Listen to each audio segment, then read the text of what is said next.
ఇప్పుడు ఎలాగైతే ఒకే ఒక చెట్టు రావడానికి 2 పద్ధతులు ఉందో, నువ్వు ప్రయత్నిస్తున్నావు ఇప్పుడున్నది కలియుగం. అయితే నువ్వు ఎంత చెప్పినా ఎవరు వినరు. వాళ్ళు ఫస్ట్ అనుభవించాల.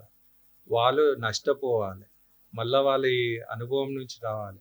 ఆ తర్వాత వాళ్ళకొచ్చినంక వాళ్ళైతే ఒక ఒక మొదలు అంటే ఒక చెట్టనే దాని నుంచి వస్తది. లేకపోతే రాకపోదు. అంటే అలాంటి ప్రాసెస్‌లో ఇప్పుడున్నరు. ఎందుకంటే ఇది కలియుగం కాబట్టి. అయితే నువ్వు ఏదైతే ఇలా చేయాలనుకుంటున్నావో జాగ్రత్తగా చూసుకోవాలి, పెంచాలి, దాంట్లో ఎరువేయాలి. వాళ్ళకి అవసరమున్న అన్నీ ఇయ్యాలి అంటే నువ్వు చేసే పద్ధతి. అయితే నువ్వు ఇలా చేయడం సక్సెస్ అయితదా అనేది ఆయన ఒక పెద్ద క్వెషన్ మార్క్ ఏసాడన్నమాట. మీరేం చెప్పారు?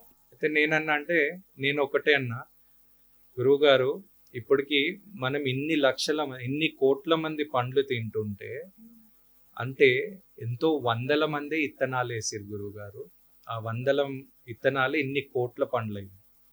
అంటే నీకెందుకురా అంత కాన్ఫిడెన్స్ అంటే నేను చెప్పింది ఒకటే. గురువుగారు యాపిల్‌ల ఎన్ని ఇత్తనాలు ఉంటాయో లెక్క పెడతారా? ఎన్ని ఇత్తనాలు ఉంటాయండి యాపిల్‌లో? మేబీ 4. కానీ ఒక్క ఇత్తనంలో ఎన్ని యాపిల్స్ ఉంటాయి చెప్పగలుగుతారా? ఇప్పుడే ఎలా చెప్తాను?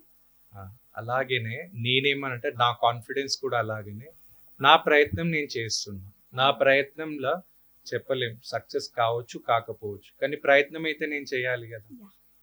ఇలా నేనేమనుకున్నా అంటే ఇప్పుడు నేను ఏదైతే కోర్సెస్ చేశానో దీంట్లో నుంచి నేను కొన్ని రిఫైన్‌గా చేసి నేను కొంతమందికి నేను ఆ ప్రాసెస్ అనేది ఇయ్యాలని నా ఇంటెన్షన్. ఓకే. ఓకేనా?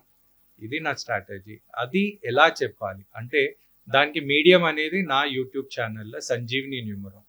దాంట్లో basically OTA. Open talk with Anil Raj.